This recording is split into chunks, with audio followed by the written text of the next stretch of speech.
नमस्कार, जय हिंद विद्यार्थियों। कैसे हो आप सभी लोग। हम उम्मीद करते हैं कि आप लोग बहुत ही अच्छे होंगे। एक बार पुनः से आप लोग विजिट कर चुके हो दीपक लक्ष्य यूट्यूब चैनल के ऑनलाइन प्लेटफॉर्म पर। हम आप सभी लोगों का हार्दिक स्वागत, वंदन और अभिनंदन करते हैं। आप सभी के मध्य में हम लेकर के पुनः से उपस्थित हो चुके हैं UP TGT PGT JIC exam 2026 के लिए बेहद ही महत्वपूर्ण प्रश्नों के मॉडल पेपर को, जो आपके लिए आने वाली भारतवर्ष की सभी प्रतियोगी परीक्षाओं में महत्वपूर्ण साबित होगा।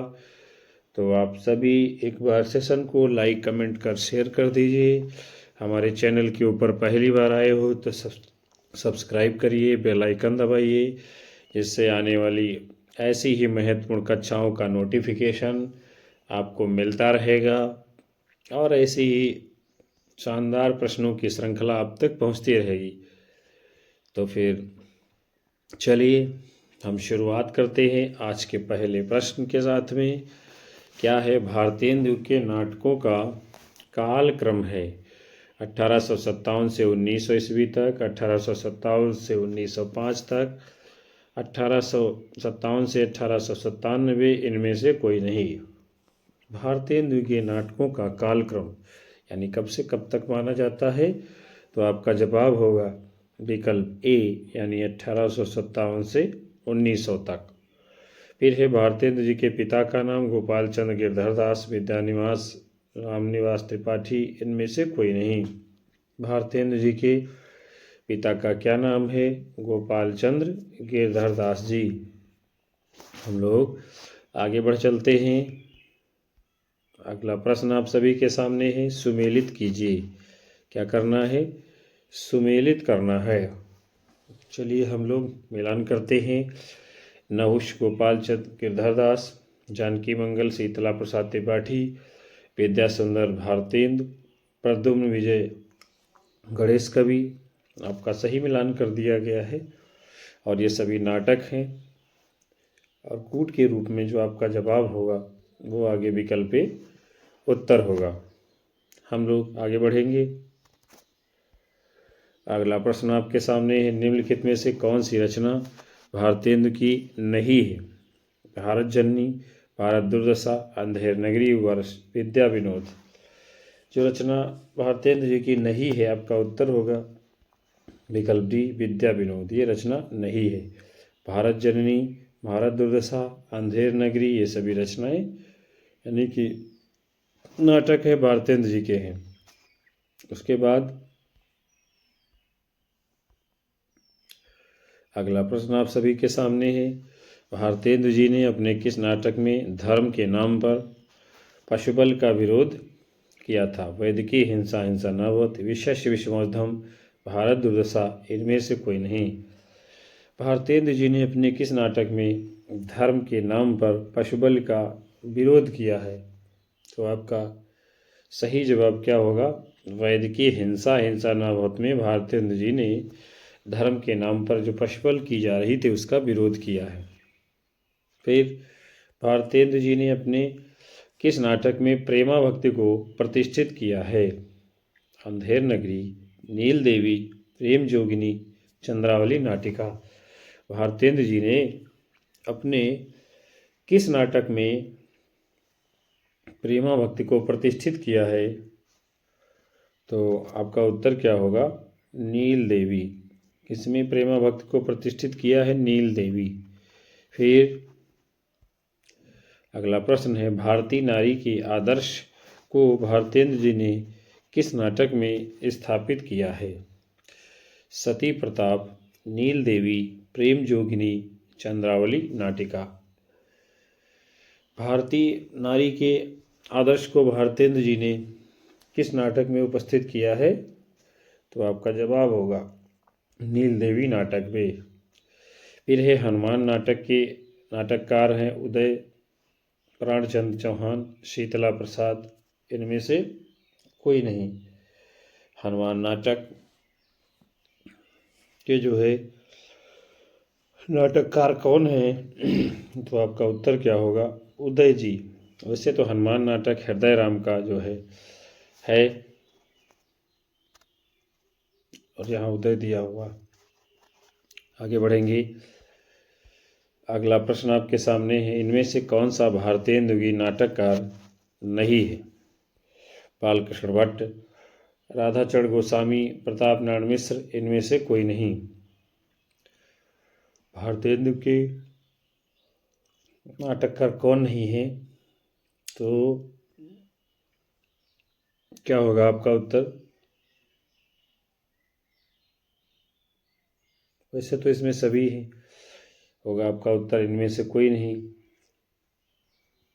बालकृष्ण भट्ट भी कहीं ना कहीं है, राधाचरण गोस्वामी भी है, प्रताप नारायण मिश्र भी है। अगला है, इनमें से कौन सा नाटक लाला श्रीनिवास दास का नहीं है? रणधीर प्रेम मोहिनी, ताप्ता संवरण, प्रहलाद चरित्र, महारानी पद्मावती। कौन सा नाटक लाला श्रीनिवास दास जी का नहीं है? तो आपका जवाब होगा महारानी पद्मावती, ये नहीं है।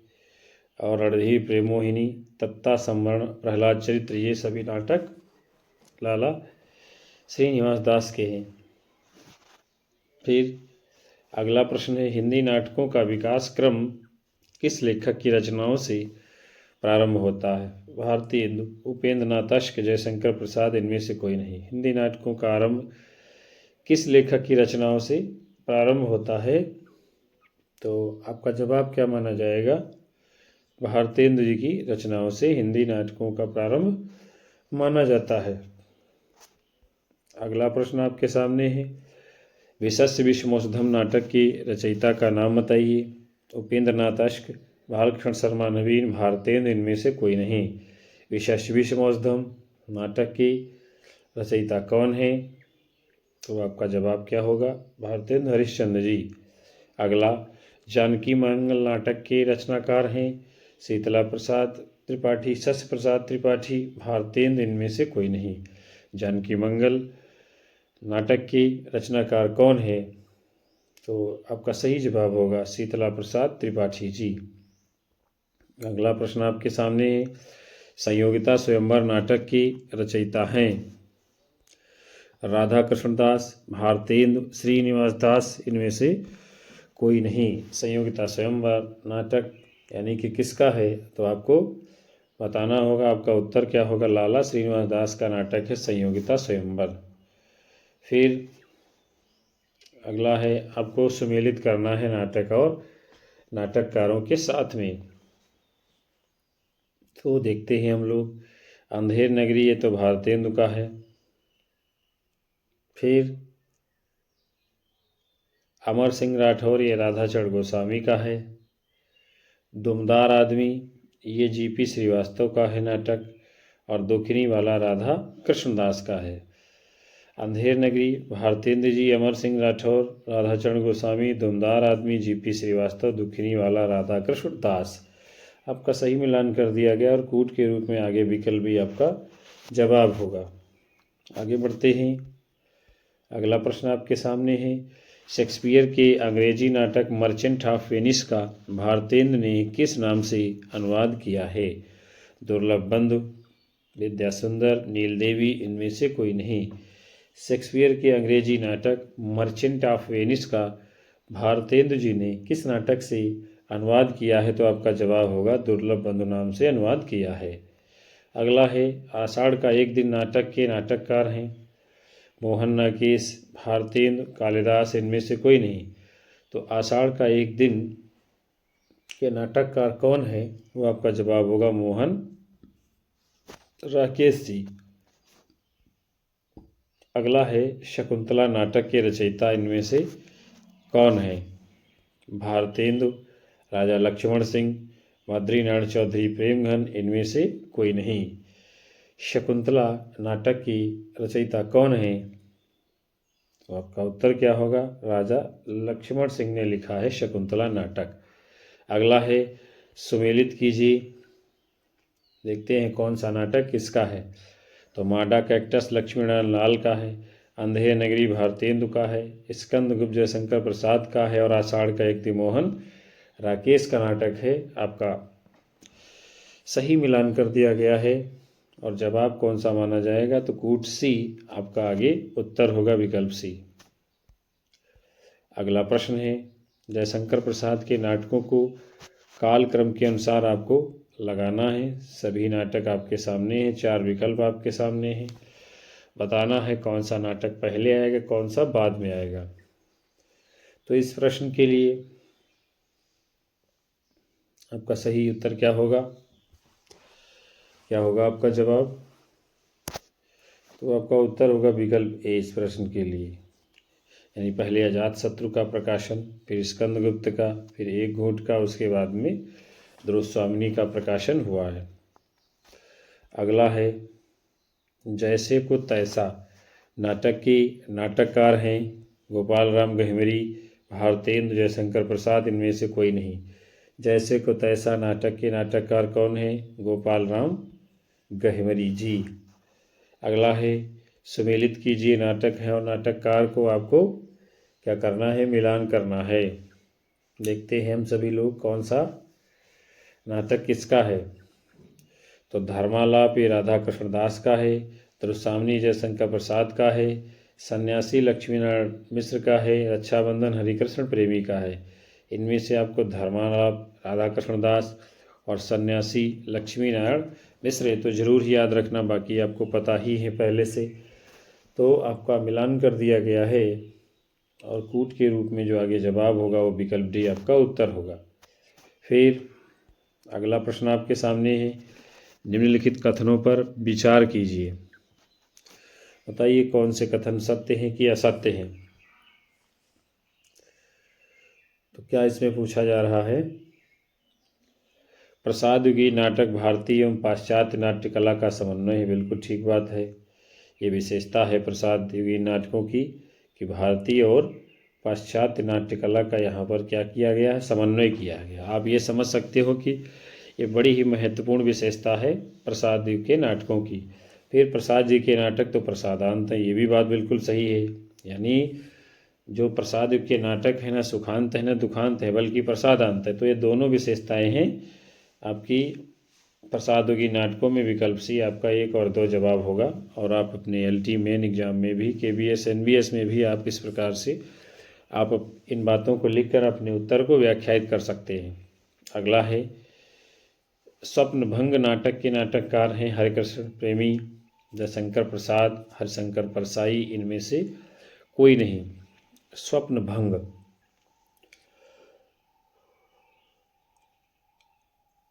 कौन है? स्वप्नभंग के आपके नाटककार।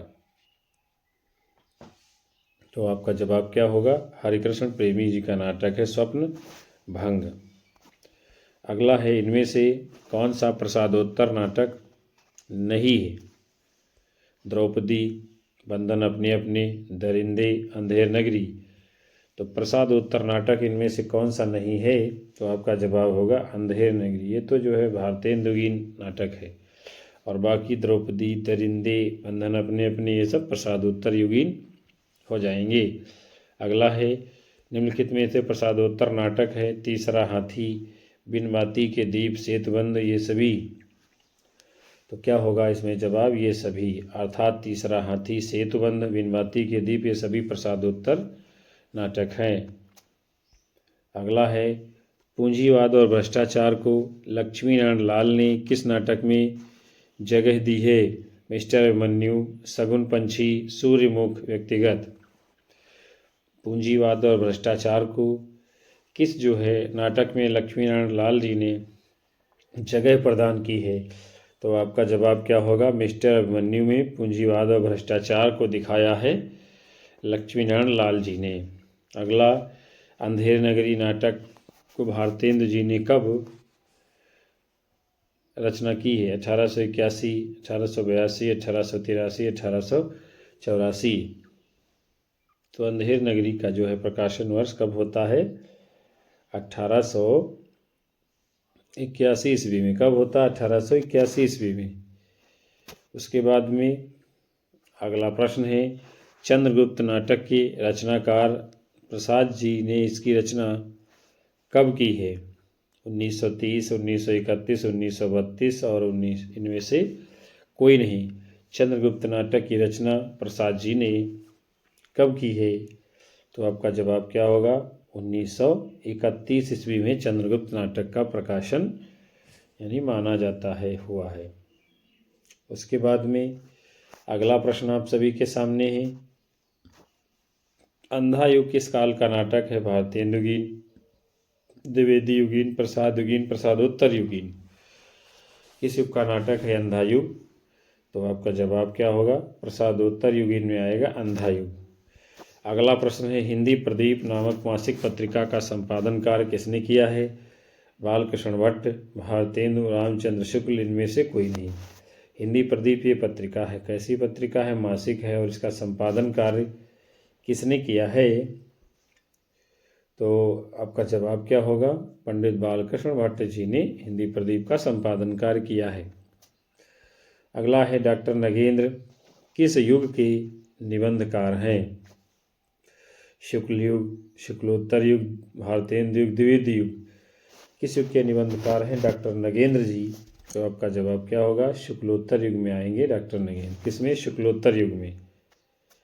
अगला प्रश्न आपके सामने है, प्रसिद्ध निबंध अर्धनारीश्वर के लेखक कौन हैं?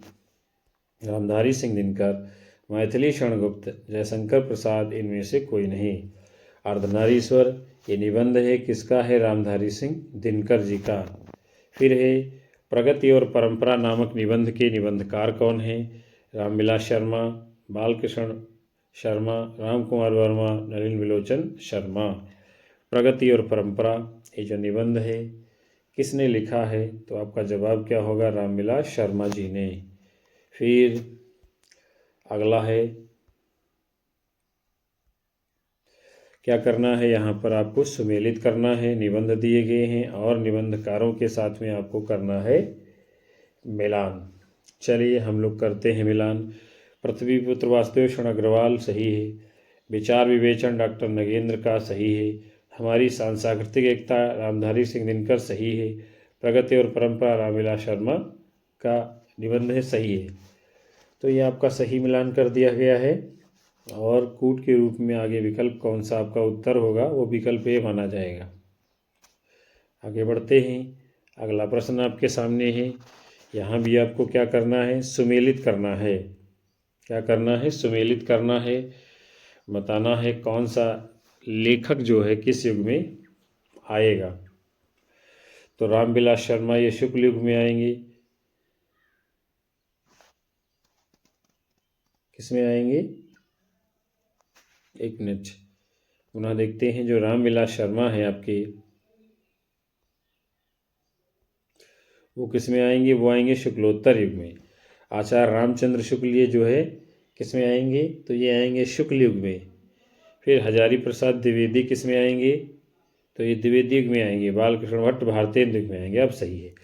रामविलास शर्मा शुक्लोत्तर युग में, रामचंद्र शुक्ल शुक्ल युग में, हजारी प्रसाद द्विवेदी द्विवेदी युग में, बालकृष्ण भट्ट ये भारतेंदु युग में आएंगे।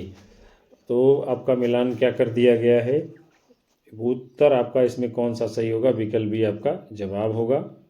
सही मिलान आप लोगों ने देखा। उसके बाद में अगला प्रश्न है। यहाँ भी आपको क्या करना है? सुमेलित करना है। निबंध संग्रह हैं और निबंधकारों के साथ आपको मिलान करना है। तो पद्म पराग पद्म सिंह शर्मा ये तो ठीक है।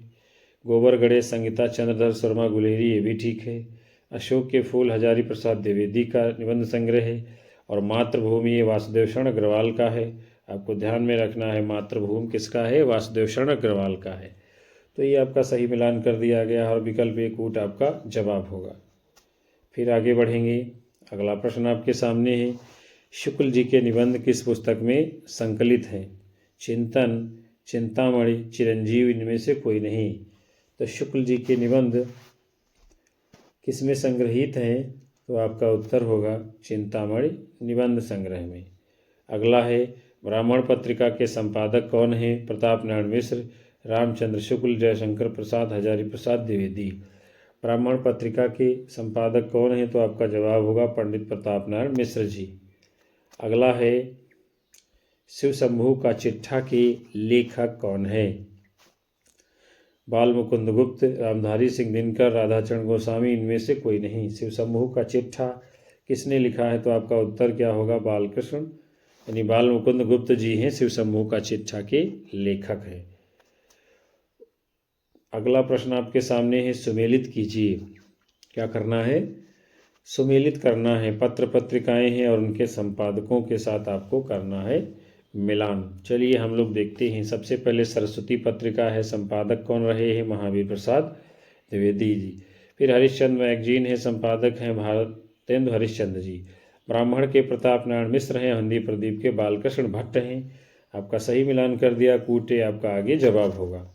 फिर अगला प्रश्न आपके सामने है, लिख कागद कोरे किसका निबंध संग्रह है? आचार्य हजारी प्रसाद द्विवेदी, रामविलास शर्मा, शांतप्रिय द्विवेदी। आगे लिख कागद कोरे, ये निबंध संग्रह किसका है? तो क्या होगा आपका जवाब इस प्रश्न के लिए? उत्तर होगा आपका आगे। लिख कागद कोरे किसका है? आगे जी का निबंध है।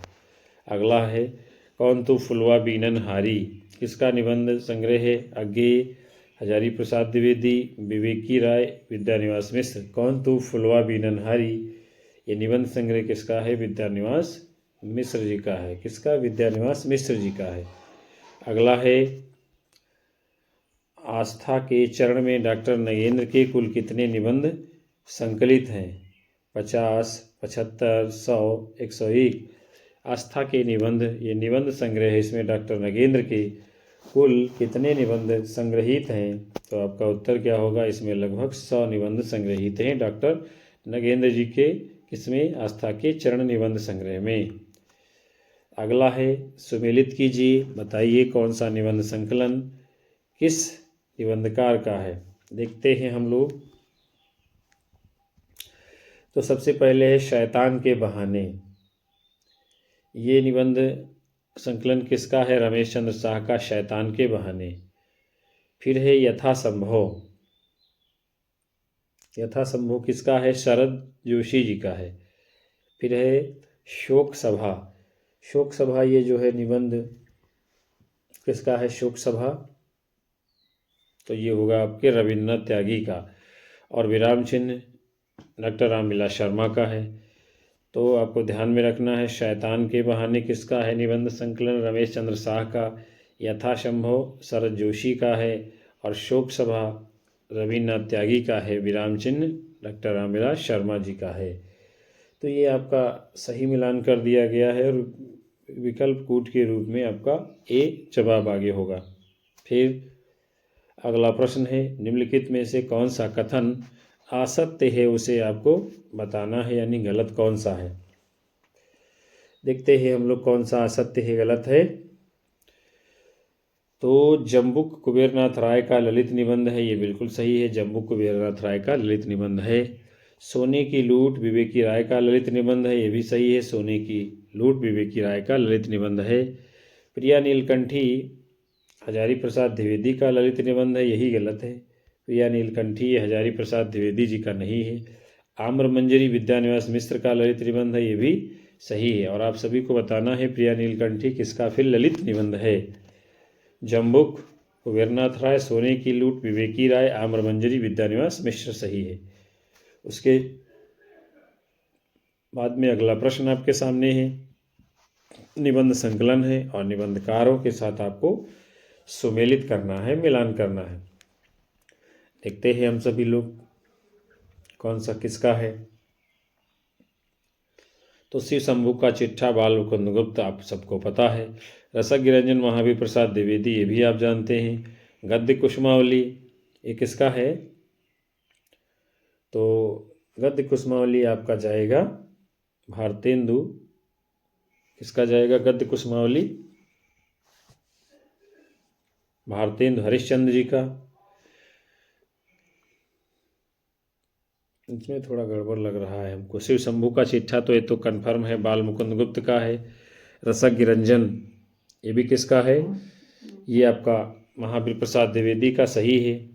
और ये गद्य कुसुमावली श्याम सुंदर दास का जाएगा। परिहास वंचक होगा आपका भारतेंदु हरिश्चंद्र जी का। और इसमें जो आपका सही जवाब होगा वो कूट के रूप में विकल्प सी आगे उत्तर होगा। फिर है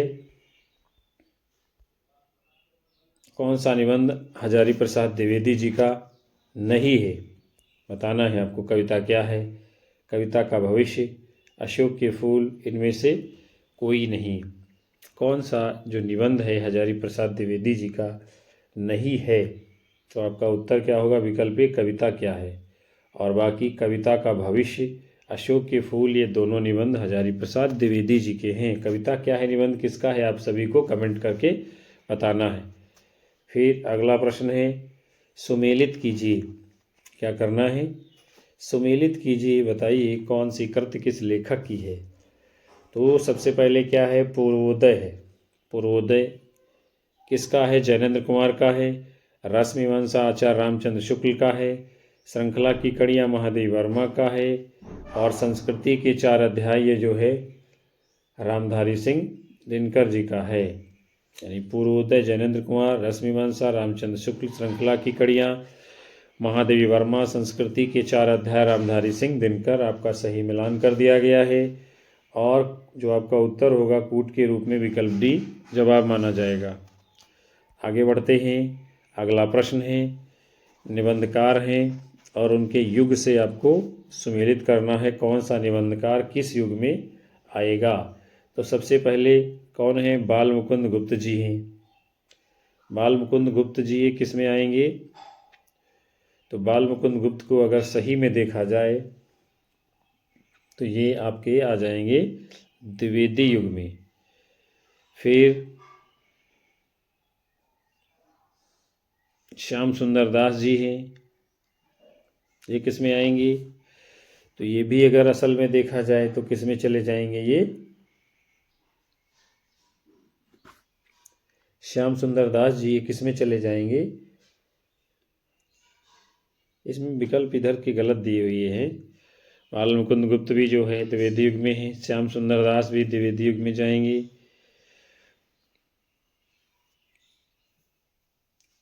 और आचार्य नंद दुलारे वाजपेयी ये जो है शुक्लोत्तर युग में जाएंगे। और शांत प्रिय द्विवेदी देखा जाए तो शुक्ल युग में जाएंगे। हम लोग आगे बढ़ते हैं, इसमें कोई भी विकल्प सही नहीं है। अगले प्रश्न को देखेंगे, श्रृंखला की कड़ियाँ निबंध संकलन की विषय वस्तु क्या है, आप सभी को बताना है।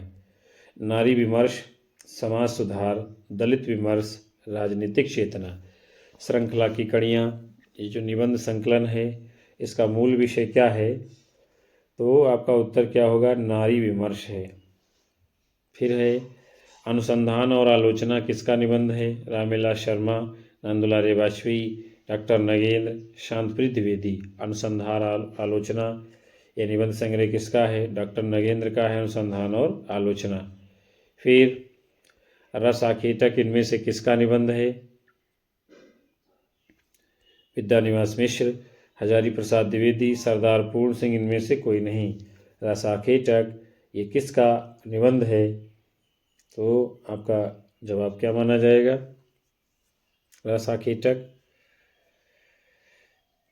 तो आपका जवाब होगा इस प्रश्न के लिए इनमें से कोई नहीं, क्योंकि रस आखेटक ही कुबेरनाथ राय का है जो कि विकल्प में नहीं है। अगला है, निम्नलिखित में से कौन सा नाटक मोहन राकेश का नहीं है? आषाढ़ का एक दिन, लहरों के राजहंस, आधे अधूरे, अंधा युग। कौन सा नहीं है मोहन राकेश का नाटक? तो आपका जवाब क्या माना जाएगा? अंधा युग है, नहीं है ये।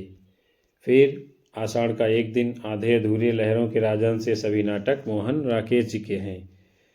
फिर आगे बढ़ेंगे। अगला प्रश्न है, क्या पूछा जा रहा है? तुम चंदन हम पानी के निबंधकार हैं। विद्यानिवास मिश्र, आचार्य शुक्ल, जयशंकर प्रसाद, इनमें से कोई नहीं। तो तुम चंदन हम पानी के निबंधकार कौन है? विद्यानिवास मिश्र जी।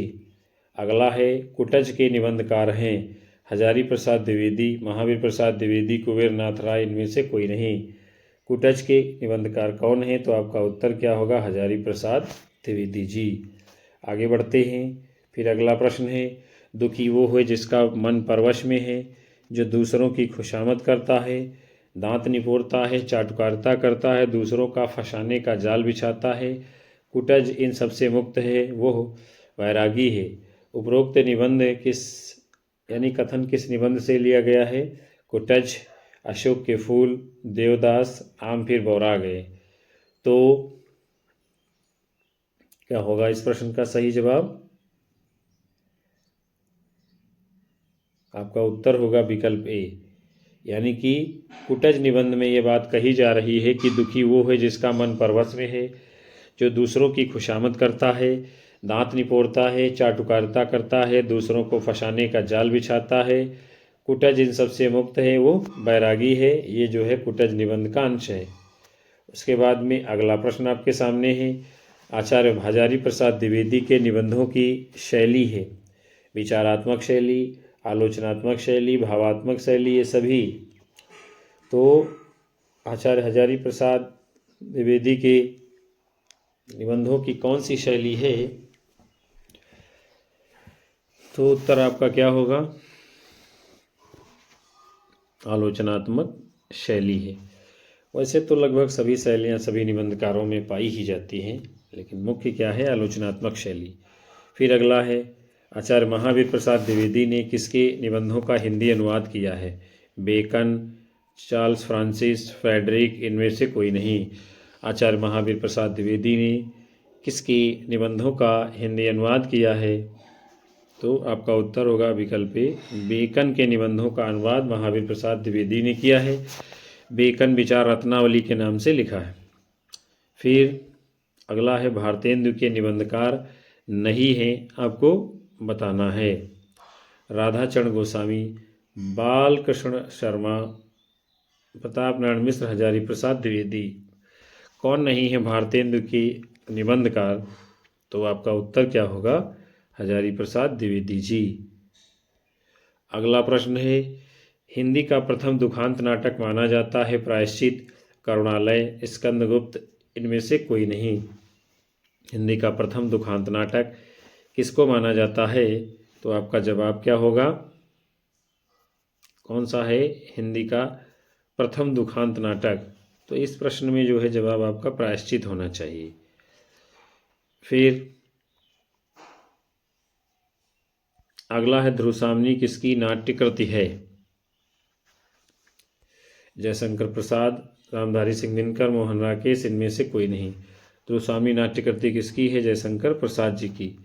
फिर है, प्रसाद जी का अंतिम नाटक है कामना, ध्रुवसामनी, एक घूंट, चंद्रगुप्त। प्रसाद जी के अंतिम नाटक का नाम क्या है? तो आपका उत्तर होगा यानी कि कामायनी, ये प्रसाद जी का अंतिम नाटक है। फिर है, समाधि नाटक के नाटककार हैं, कौन है समाधि नाटक के नाटककार? विष्णु प्रभाकर, चतुरसेन शास्त्री, दशरथ ओझा, इनमें से कोई नहीं। समाधि नाटक के नाटककार कौन हैं? तो आपका उत्तर होगा विष्णु प्रभाकर जी का नाटक है समाधि। उसके बाद में अगला प्रश्न आप सभी के सामने है, क्या है? स्थापना और तर्क दिया गया है और उसमें से आपको बताना है कौन सा सही है कौन सा गलत है। देखेंगे,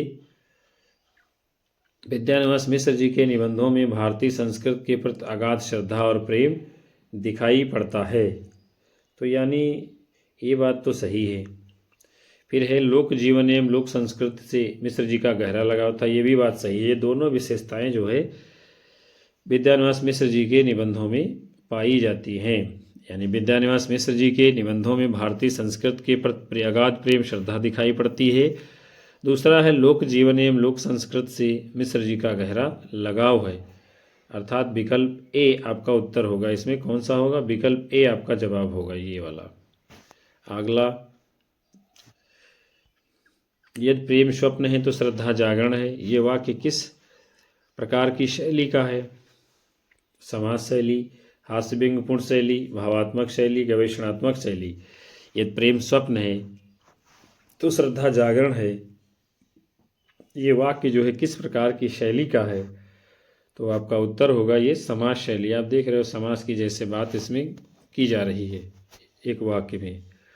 अगला है, लोभियों, तुम्हारा क्रोध, तुम्हारा इंद्रिय निग्रह, तुम्हारी मान अपमान समता, तुम्हारा तप अनुकरणीय है, तुम्हारी निष्ठुरता, तुम्हारी निर्लज्जता, तुम्हारा अविवेक अन्याय विग्रहणीय है, तुम धन्य हो, तुम्हें धिक्कार है। उपरोक्त कथन किस शैली में है? हास्य व्यंग्य शैली, समाज शैली, गवेषणात्मक शैली, इनमें से कोई नहीं। तो आपका जवाब क्या होगा इस प्रश्न के लिए? विकल्प ए, हास्य व्यंग्य शैली में बात की जा रही लोभियों, तुम्हारा क्रोध, तुम्हारा इंद्रिय निग्रह, तुम्हारी मान अपमान क्षमता, तुम्हारा तप अनुकरणीय है, तुम्हारी निष्ठुरता, तुम्हारी निर्लज्जता, तुम्हारा विवेक अन्याय विग्रहणीय है, तुम धन्य हो, तुम्हें धिक्कार है। ये हास्यव्यंग्य शैली है। उसके बाद में अगला प्रश्न आप सभी के सामने है, हिंदी निबंध का तृतीय चरण क्या कहलाता है? शुक्ल युग, शुक्लोत्तर युग, द्विवेदी युग, भारतेंदु युग। तो हिंदी निबंध का जो है तृतीय चरण क्या कहलाता है? तो तृतीय चरण आपका है जो कहलाता है उसे कहते हैं शुक्ल युग। यानी जैसे निबंधों का विभाजन किया गया है, भारतेंदु युग, द्विवेदी युग, शुक्ल युग, शुक्लोत्तर युग, तो तीसरा युग कौन सा आ जाएगा? शुक्ल युग। अगला है फिर ध्रुवसावनी नाटक में ध्रुवसावनी का विवाह किसके साथ होता है? रामगुप्त, स्कंदगुप्त, चंद्रगुप्त, इनमें से कोई नहीं। तो ध्रुवसावनी नाटक में ध्रुवसावनी का विवाह जो है किसके साथ में होता है? तो आपका जवाब होगा रामगुप्त के साथ में होता है। आगे बढ़ेंगे हम लोग। अगला प्रश्न आप सभी के सामने है, चौर पंचाशिका नाटक का अनुवाद भारतेंद्र जी ने किस नाम से किया है? विद्या सुंदर, पाखंड विडंबन, कर्पूर मंजरी, मुद्रा राक्षस। चौर पंचाशिका नाटक का अनुवाद भारतेंद्र जी ने किस नाम से किया है? तो आपका उत्तर होगा विद्या सुंदर के नाम से। अगला है, इनमें से कौन सा नाटक भारतेंदु का नहीं है? सती प्रताप, प्रेम जोगिनी, वैदिक हिंसा, हिंसा न बहुत और कारवां। तो जो भारतेंदु का नाटक नहीं है आपका उत्तर होगा विकल्प डी कारवां। यानी सती प्रताप, प्रेम जोगिनी, वैदिकी हिंसा, हिंसा नावत, ये सभी नाटक भारतेंद्र जी के हैं। अगला है, श्री चंद्रावली नाटिका किसकी है? जयशंकर प्रसाद, भारतेंदु, भुवनेश्वर, धर्मवीर भारती। तो श्री चंद्रावली ये नाटिका किसकी है? भारतेंदु हरिश्चंद्र जी की। आगे बढ़ेंगे हम लोग।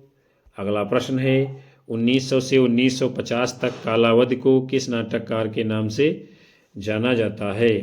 भारतेंदु युग, प्रसाद युग, शुक्ल युग, इनमें से कोई नहीं। तो यानी 1900 से 1950 तक की कालावधि को किस युग के नाम से जाना जाता है? तो आपका उत्तर होगा प्रसाद युग के नाम से नाटकों के क्षेत्र में जाना जाता है। अगला है, राधाचरण गोस्वामी का कौन सा नाटक पर स्त्रीगमन बुराइयों को उजागर करता है? तन मन धन गोसाई जी को अर्पण, बूढ़े मुँह महासे लोग देखे तमाशे, सती चंद्रावली, अमर सिंह राठौर।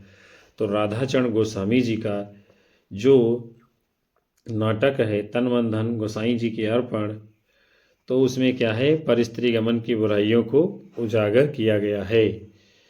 आगे बढ़ेंगे। अगला है प्रश्न, जीपी श्रीवास्तव किस वर्ग के नाटककार हैं? आपको बताना है। ऐतिहासिक नाटककार, प्रहसन लेखक, सुधारवादी नाटककार, प्रयोगशील नाटककार। तो जीपी श्रीवास्तव की गणना जो है किसमें? प्रहसन लेखकों में की जाती है।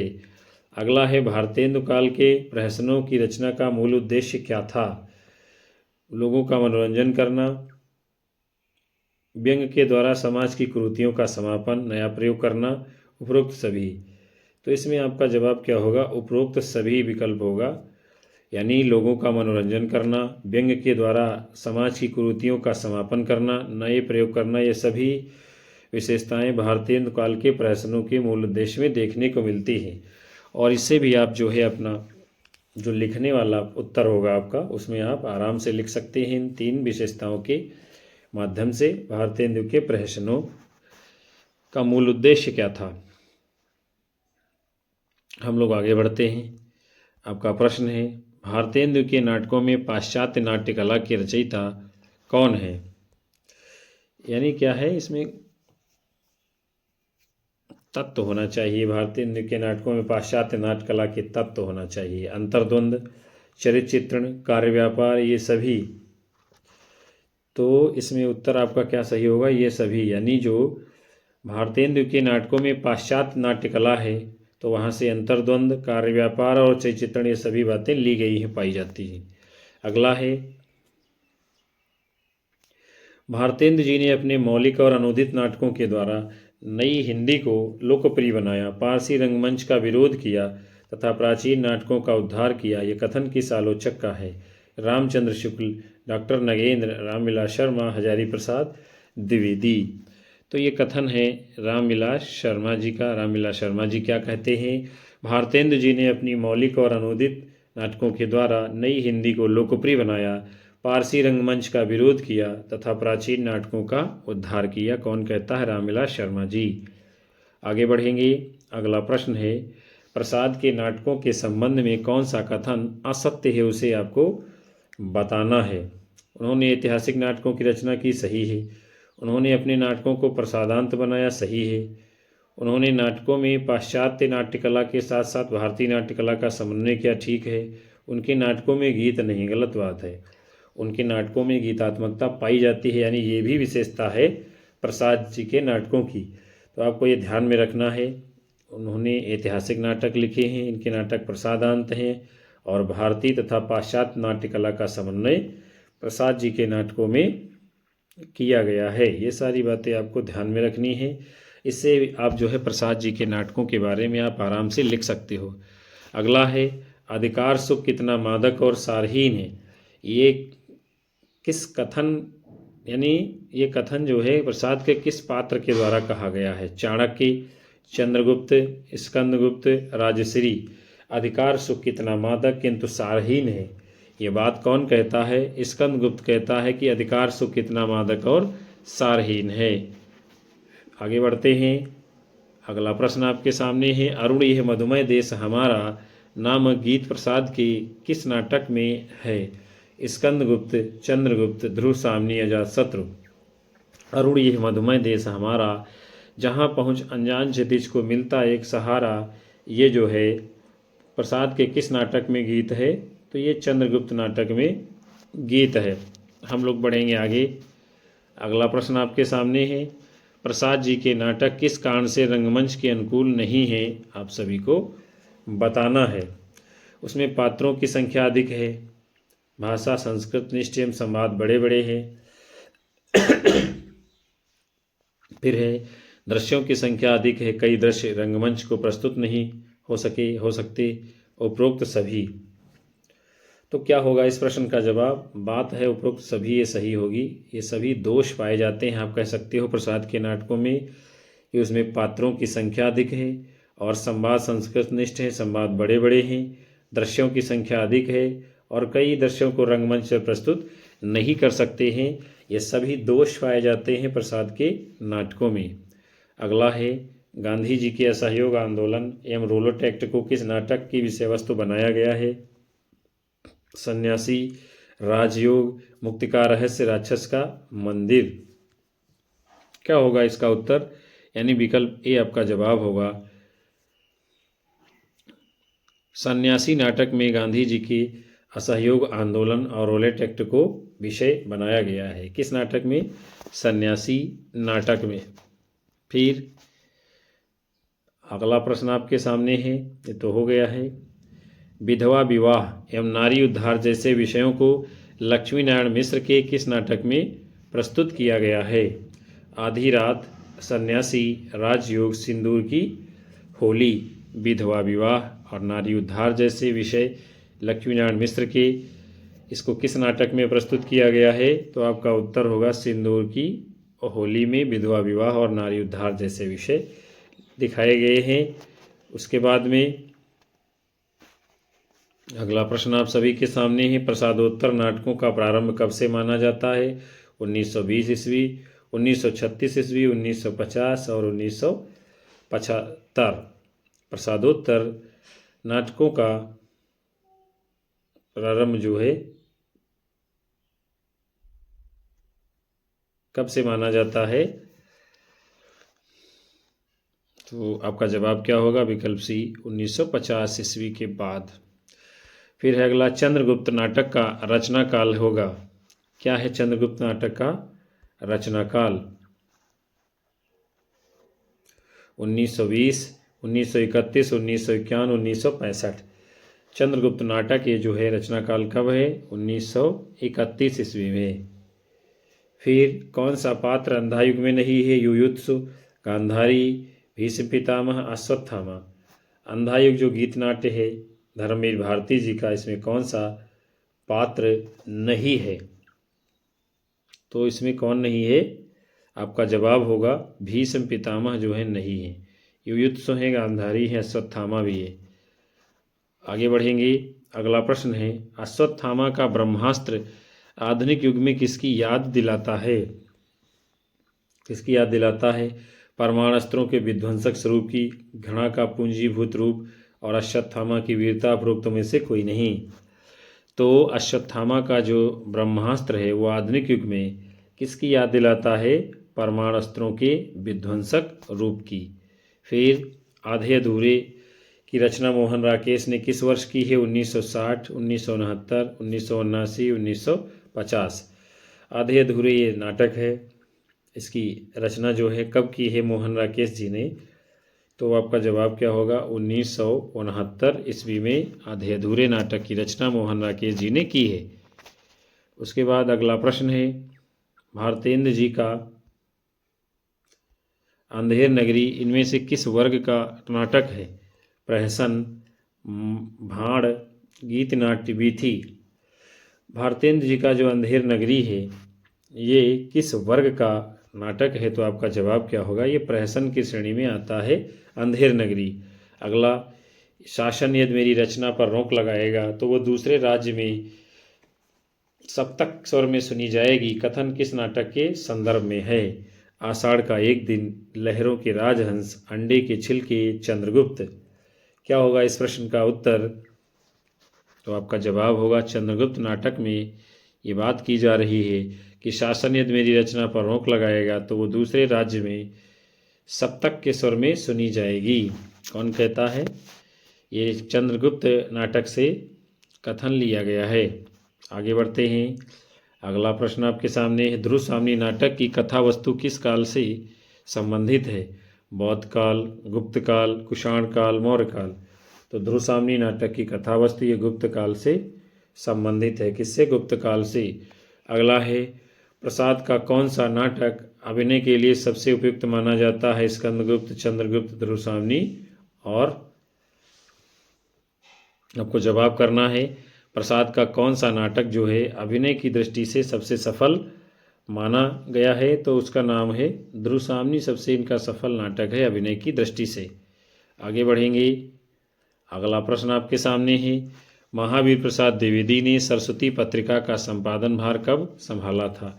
1900 ईस्वी, 1903, 1902, 1910। तो महावीर प्रसाद द्विवेदी ने सरस्वती पत्रिका का संपादन कार्य जो है कब शुरू किया था? 1903 ईस्वी में। आगे बढ़ते हैं। फिर अगला प्रश्न है, उपन्यास एवं उपन्यासकार को आपको क्या करना है? मिलान करना है। देखते हैं हम लोग कौन सा किसका है। तो कायाकल्प मुंशी प्रेमचंद, अप्सरा निराला, भूत का भविष्य इलाचंद्र जोशी, वो देहाती दुनिया शिव पूजन सहाय। कायाकल्प प्रेमचंद, अप्सरा निराला, भूत का भविष्य इलाचंद्र जोशी, देहाती दुनिया शिव पूजन सहाय। आपका सही मिलान कर दिया गया है। और कूट के रूप में आपका कौन सा जवाब होगा? विकल्प सी उत्तर होगा। आगे बढ़ते हैं। अगला प्रश्न है, यहाँ भी आपको उपन्यास दिए गए हैं। उपन्यासकारों के साथ में आपको मिलान करना है और बताना है कौन सही है कौन सा गलत है। तो मंगलसूत्र मुंशी प्रेमचंद, निरुपमा निराला जी हैं, वैश्यायुग ऋषभ चरण जैन है, अंतिम आकांक्षा सियाराम शरण गुप्त। अर्थात मंगलसूत्र उपन्यास मुंशी प्रेमचंद का है, निरुपमा सूर्यकांत त्रिपाठी निराला का है, वैश्यायुग ऋषभ चरण जैन का उपन्यास है, अंतिम आकांक्षा सियाराम शरण गुप्त का उपन्यास है। आपका सही मिलान कर दिया गया है। और कूट के रूप में आपका विकल्प डी इस प्रश्न के लिए आगे जवाब होगा। फिर अगला हम देखते हैं, प्रश्न आप सभी के सामने है, सुमेलित कीजिए। क्या करना है? सुमेलित करना है। यहाँ भी क्या है? उपन्यास ही दिए गए हैं और उपन्यासकारों के साथ में आपको मिलान करना है। तो आखिरी दांव भगवती चरण वर्मा का है, एक नीड़ दो पंछी, ये किसका है? तो ये उदय शंकर भट्ट का है। 12 घंटे किसका है? तो 12 घंटे ये आपका है यशपाल जी का। किसका? यशपाल जी का। दिल्ली का दलाल पांडे विचन शर्मा उग्र का है। यानी आखिरी दांव ये उपन्यास किसका है? भगवती चरण वर्मा का। एक नीड़ दो पंछी किसका है? उदय शंकर भट्ट का। 12 घंटे किसका है? यशपाल जी का। और दिल्ली का दलाल ये उपन्यास किसका है? पांडे विचन शर्मा उग्र जी का। आपका सही मिलान कर दिया गया है और कूट के रूप में विकल्प भी आप सभी का सही जवाब होगा। हम सभी लोग अगले प्रश्न को देखेंगे। क्या किया जा रहा है, यहाँ भी आपको सुमेलित करना है, उपन्यास को उपन्यासकारों के साथ में आपको मिलान करना है। देखते हैं हम सभी लोग जो है, पुनर्नवा हजारी प्रसाद द्विवेदी का उपन्यास है, मैलांचल फणीश्वरनाथ रेणु का उपन्यास है, और शैतान की आंखें राहुल सांकृत्यायन का उपन्यास है, बूंद और समुद्र अमृतलाल नागर जी का उपन्यास है। तो पुनर्नवा हजारी प्रसाद द्विवेदी, मैलांचल फणीश्वरनाथ रेणु, शैतान की आंखें राहुल सांकृत्यायन, बूंद और समुद्र, ये किसका है, अमृतलाल नागर का उपन्यास है। आपका सही मिलान कर दिया गया है। और कूट के रूप में जो इस प्रश्न में आपका जवाब माना जाएगा वो कौन सा होगा, तो आप सभी का उत्तर होगा इस प्रश्न के लिए विकल्प ए आपका राइट आंसर कूट के रूप में माना जाएगा। तो प्यारे विद्यार्थियों और साथियों, आज के इस महत्वपूर्ण सेशन को हम यहीं पर समाप्त कर रहे हैं, विराम देते हैं, जिसके अंतर्गत आप सभी लोगों ने बहुत ही महत्वपूर्ण वैकल्पिक प्रश्नों की श्रृंखला को आप सभी ने देखा जाना समझा। हम उम्मीद करते हैं ये सेशन और ये प्रश्न आप सभी लोगों को पसंद आए होंगे। कक्षा को लाइक करिए, अपने साथी मित्रों में शेयर करिए, और साथ ही साथ आप सभी लोग कक्षा को हाइप अवश्य किया करिए। हम उम्मीद करते हैं कि ये सेशन आपकी आने वाली सभी भारत की प्रतियोगी परीक्षाओं में महत्वपूर्ण भूमिका निभाएगा। अपने अधिकतम साथी मित्रों दोस्तों को हमारे चैनल से जोड़ते रहिए, आप सभी का प्यार मिलता रहेगा, हमारा मनोबल बढ़ता रहेगा और हम आपको लगातार कक्षाएं देते रहेंगे। अपनी राय हमें कमेंट बॉक्स में दर्ज करिए, और उन सभी साथियों का तहे दिल से हार्दिक आभार, धन्यवाद, जो अंत तक रोज़ कक्षा को वॉच करते हैं। हम मिलते हैं आप सभी को पुनः से नए मॉडल पेपर को लेकर। तब तक के लिए आप सभी को नमस्कार, जय हिंद, वंदे मातरम, बाय बाय, शुभ रात्रि आप सभी लोगों को विद्यार्थियों।